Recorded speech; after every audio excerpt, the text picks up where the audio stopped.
violation that results in serious harm is a third-degree felony. Next, it requires that those aware of hazing report it to authorities, with penalties up to a first-degree misdemeanor for failing to do so. Requires the Ohio Department of Higher Education to implement a statewide anti-hazing plan, and requires staff and volunteers at colleges and universities to undergo training on hazing awareness and prevention. I certainly appreciate the work of Senator Kunze, Gavarone, on this very, very important piece of legislation. And I might note that this bill passed the Senate unanimously. This bill passed the House unanimously. I want to thank the Wyatt, the Foltz families, for taking their grief and turning it into something very, very positive, with the goal that no other families will suffer the horrible, horrible tragedy that they have suffered. And I can say, from my wife Fran and my experience, there's nothing worse than losing a child.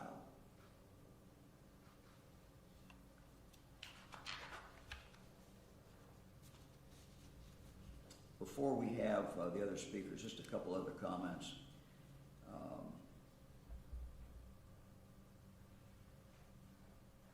We simply in Ohio cannot tolerate hazing. And we're saying with this bill that we will not tolerate hazing.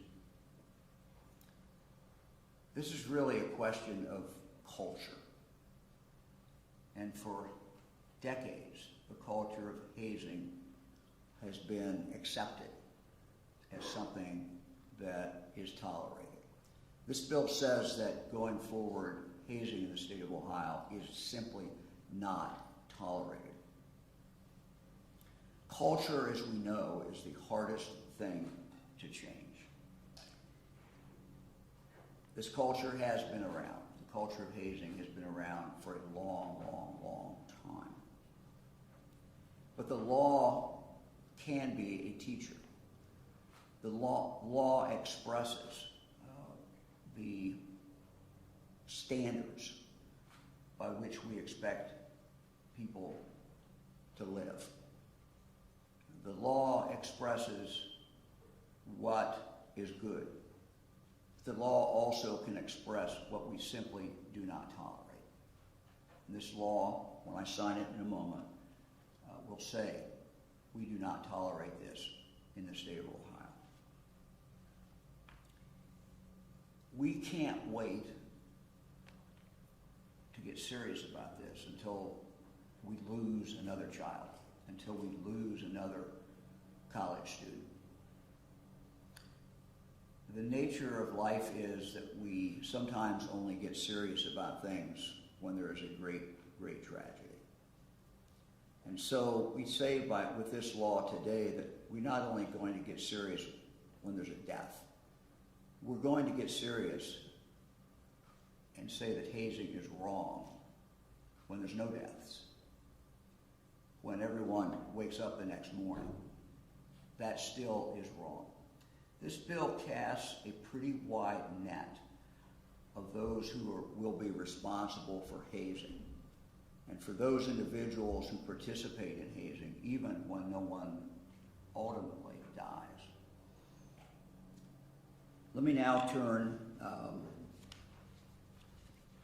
to the two families that are impacted, and I'm going to ask them to come up here, the Wyatt families, the Foltz families. Then we'll hear from Senator Kunze and Senator Gavarone. Thank you, Governor. Governor DeWine, on behalf of my family, we want to express our most sincere thanks to you. For the past 2 years, you have been a staunch supporter of anti-hazing legislation in Ohio. Thanks to your support and the tireless work of Senator Stephanie Kunze and Senator Teresa Gavarone and former Representative David Greenspan and many, many other legislators, we have passed model legislation in Ohio that the rest of the country can look to in their fight to eradicate hazing. In collaboration with Prosecutor Keller Blackburn, Judd Horse in the North American Interfraternity Conference, Bruce Johnson in the Inter-University Council, we have made Ohio a leader in anti-hazing reform across the country. I'd like to extend thanks to our dear friend Scott Borgamenke for all of his efforts in bringing this law to fruition.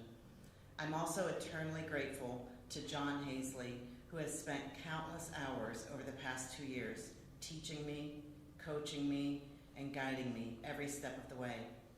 John, I don't know if I'll ever be able to repay you for all you've done, but it's my sincere hope that perhaps someday I'll be able to pay it forward. I'd like to acknowledge Tyler Perino for the courageous testimony he provided in honor of Collin's law and sharing his horrific hazing incidents that he endured.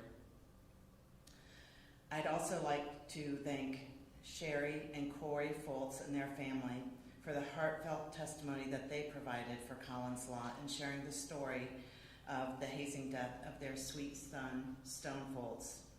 I'm inspired by the incredible work you all are doing in working with the Inter-University Council and the principles that will be across Ohio schools to be another critical step in eradicating hazing.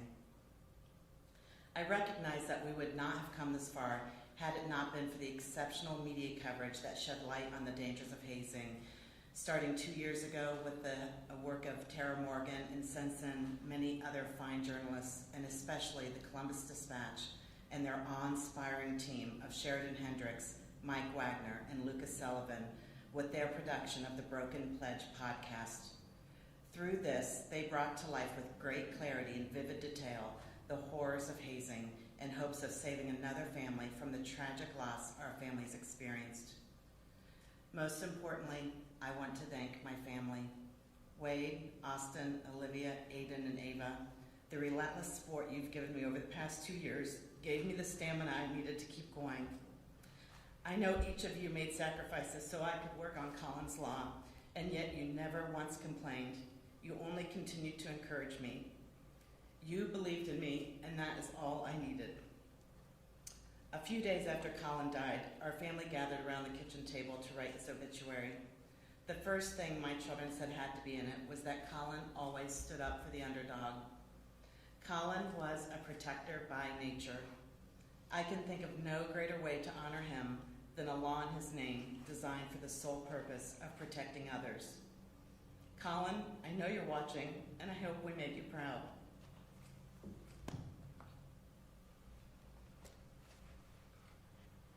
Governor DeWine, thank you. Kathleen, Wade, thank you. I want to extend my dearest thanks to all the presidents, everyone that's here today, Senator Coonsey, Senator Gaveron. You know, I was talking to my son earlier, and I said, how do you feel being here? He said, this is crazy. It is crazy. It's only been 4 months. Do I want to be here? No. Obviously, I'd want my son back. But everything that the Wyatts have done for this past 2 years has got us here, finally. It's hard. Like I said, it's only been 4 months. But we will continue to fight. Collin's law is a step in the right direction, but we are not done. We will continue to fight. Our fight is zero tolerance. We will prevent this from happening and having to get to the felony. We will do everything in our power, and I know Stone and Collin are fighting for us and there for us, and that's why we continue to do it. We made a promise to Stone on his hospital bed that we would keep fighting and we would not allow this to happen again to anyone. No parent should have to go through this, any family, and we will put a stop to it. We will continue to fight. We will continue to work with the IUC, President Rogers. We will stop when it is done. We need to eradicate hazing. This can be prevented, and we will continue to fight. Thank you.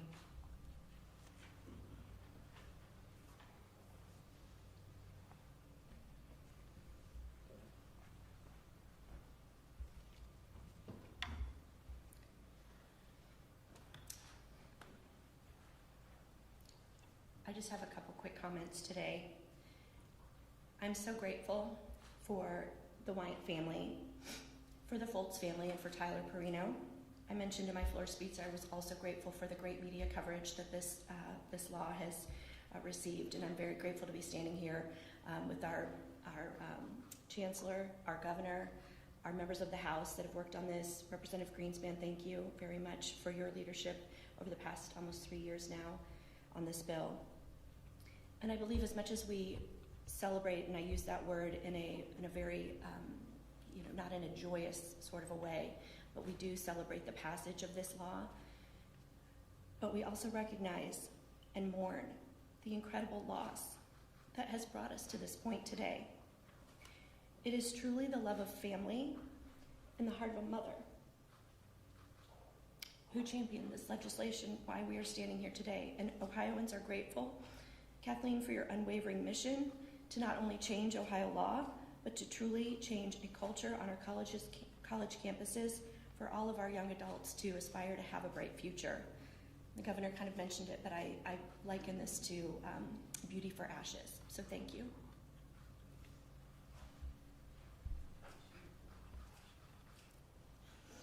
Thank you very much. What an important and impactful day.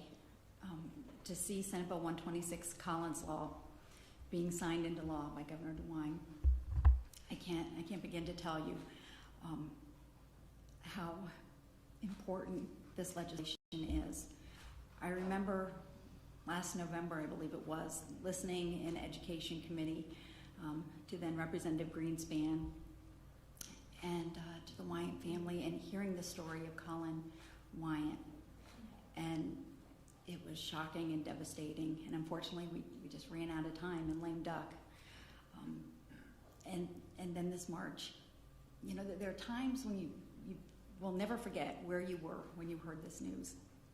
And the news of the death of Stone Foltz is one of those times for me. My son was the same age and is a student at Bowling Green State University as well. I live in Bowling Green. It's my community. And to hear that this happened to another student in Ohio really shook me to my core. And I wanted to do something. I thought about the best person to team up on legislation, and I thought of my good friend Stephanie Coonsey. And I'm really proud of the piece of legislation that we were able to get through so quickly. And with the timing of the signing of this legislation, it doesn't go into effect for 90 days, but I know that good Chancellor Gardner has already started working with the universities to make sure that as fall semester starts, we're ready to go. This legislation will save lives, and it's so important. Thank you very much.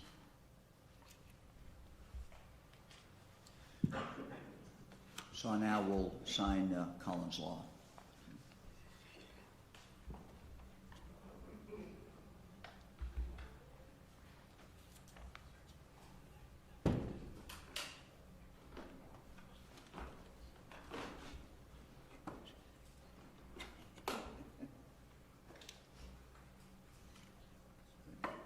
Good. Well, as you can see by the number of people here, what great support there is for this law. You can also see it by the number of pins here. So we'll get going here. So.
two for the archives.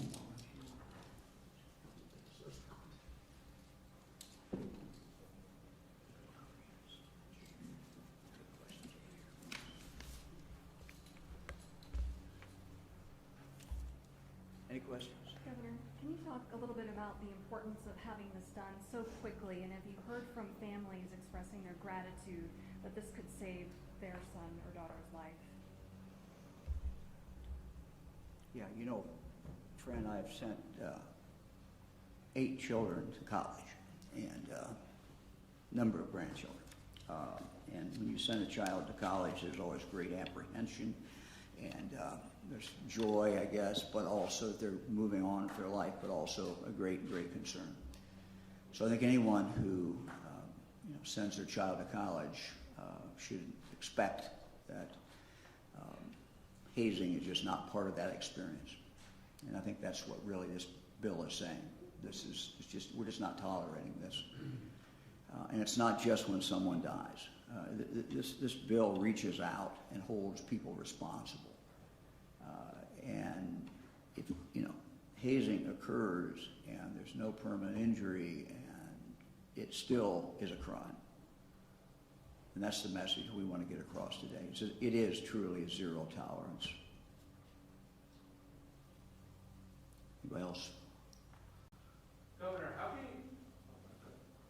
can you make sure that this word and this law gets from the State House today to frat houses on Saturday nights from Toledo to Youngstown? Well, it's going to take a lot of people to make sure that the word gets out to fraternity houses or any place else where there is hazing, where hazing is part of the culture. I think our college presidents have made it very clear. We are blessed with a number of not only public universities but private universities in the state of Ohio. I think to a person, the men and women who are the presidents of these colleges and these universities who have taken a stand against hazing, it is something that they will continue to drive down through their administration. And it's something that is simply changing, as I said, changing the culture that exists. I mean, when you think about it, hazing has just been accepted.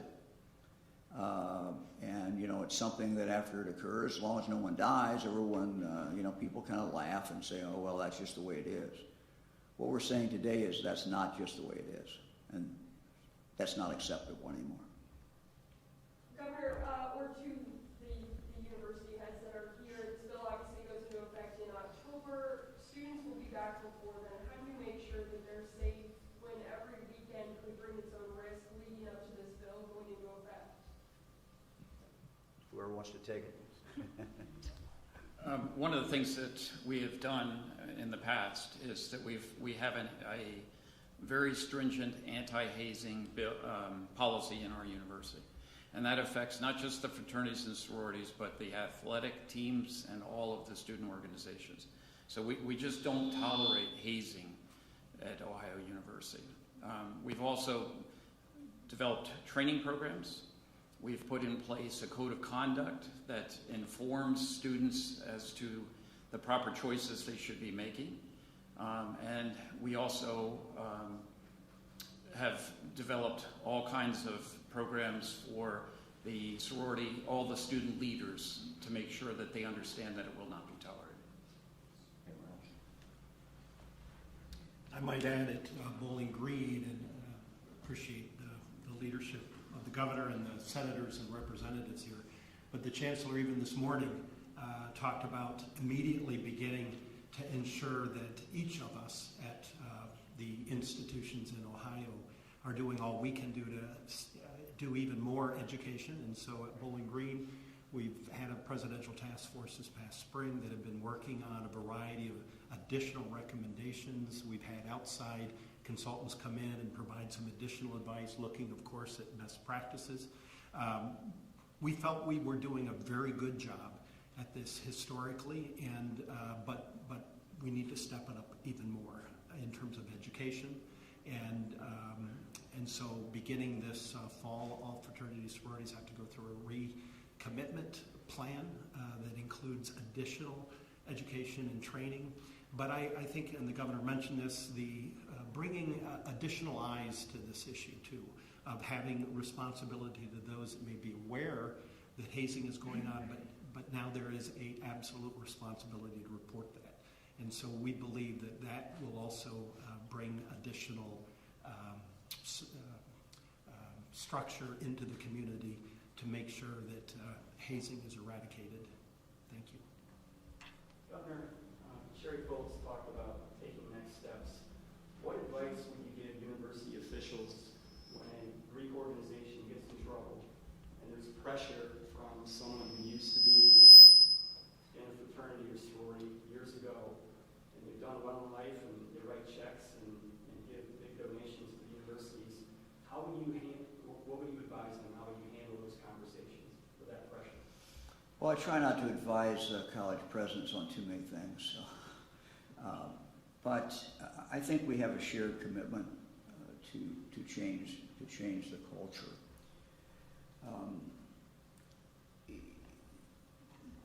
What we just signed a moment ago is the law now. It will be in 90 days. But universities also have the ability administratively to take action very, very quickly and to take it decisively. And I guess my recommendation to the universities in Ohio, and we are blessed with great universities in Ohio, is to take that action. And if hazing is going on, hold those people who are accountable, whether there's been an injury, permanent injury, or whether there's not been a permanent injury. I think decisive action, and just literally the goal should be to drive hazing to the ground and not have hazing. And if, fraternity is carrying out hazing, then they should pay, the ultimate price, which is they're kicked off campus, not come back. To the university presidents, I believe previously the Foltz family has called for zero tolerance policy and removing these organizations until they can prove that they are a benefit to society, rather than reacting when they do get in trouble with hazing. Why not take that action now? Do these organizations bring enough benefits to students that they outweigh the risk of having another family standing up here? So I'll begin. At Bowling Green, we did expel the fraternity that was a part of this tragic death, was expelled from the campus late spring after we did our investigation. Part of that recommitment plan that I mentioned a few minutes ago includes discussing the benefits and the way in which the community that is built among organizations, and it's not just Greek organizations, but it's all kinds of student organizations and club sports and marching bands, and to make sure that those organizations that are important, a part of the college experience of community, but we focus and make sure that they are committed to the positive aspects of that. So part of our recommitment plan will include documenting the benefits that come from the organization to move our community, our university forward. President Sherman. Thank you.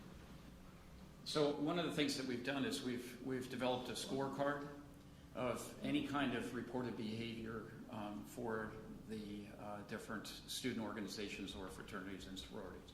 So as soon as something is reported, no matter how minor, that group is put on suspension and goes through a serious investigation. We probably have 3 groups right now who are suspended and being investigated. So I think it's that kind of understanding that we can get through to the groups that, it's not going to be tolerated. How would you handle student organizations who hold events off campus or underground, so to speak? That's the hardest thing. I agree with your point. I mean, again, it still can be reported, and we will take action against that organization, and they will be suspended for years, right? I mean, if an event of hazing is proven, they're suspended immediately for 4 years. Governor, in light of Neil Clark's book, did you accept a $5 million campaign contribution from First Energy in exchange for a nuclear power plant? No, it's just ridiculous. Governor, I had a question about a separate bill on SB 52, the wind and solar facilities bill. Your view on that, and will you be signing that soon? We're looking at all the bills. As you know, we had a flurry of legislative activities we usually do at the end. That's kind of the way it always works in any legislative body I've been in or associated with. And, we signed a number of bills last week. We're looking at the remainder, so I'm not going to comment until I've had a chance to go through them. We're in different stages of looking at these different bills. Governor, quickly for a colleague, why did you decide to send OSHP to Texas? How long will they be there and when will they be back? When we are requested to send support by another state or by the federal government, it is something that does not occur very often. It's something, when we make that decision, we have to weigh, what detriment it might be to the state of Ohio versus the benefit. So as you recall, Minnesota governor contacted me, actually called me, when they thought there might be some demonstrations around the verdict. We sent out some highway patrol, I think for a period of 4 days. Last October, at the request of the federal government, we sent Ohio National Guard to our southern border. They are still there. A week or so ago, we got another request from the federal government to send additional Ohio National Guard to the southern border. They will be going out later in the fall. I approve that as well. We also received a letter from the governor of Arizona and the governor of Texas asking for Ohio State Highway Patrol support and help. We analyzed that and made a decision to send few of our Ohio State Highway Patrol under limited instructions as far as limiting what they could do, but we sent them to Texas. These are all requests that we have received. What happens at the southern border of the United States impacts Ohio. And I can tell you from 8 years as the Attorney General of this state that the vast majority, almost all the drugs that are coming into the state of Ohio come across our southern border. So we have a real interest in securing the southern border.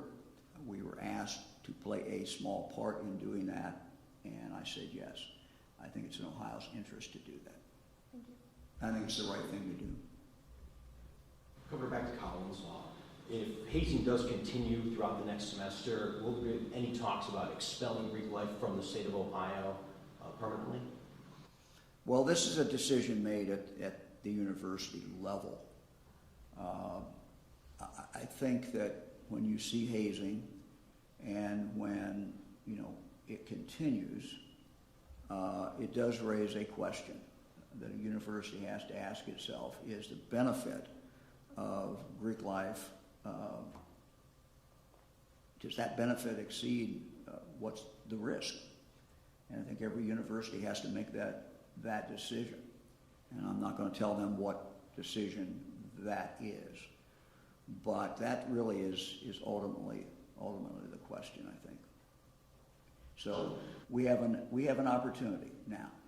This is a new beginning in regard to our quest in Ohio to get rid of hazing. And let's let it play out. Let's see how this goes before we cross the next bridge. Anybody else? Okay, quiet group today. Thank you all very much. There you go.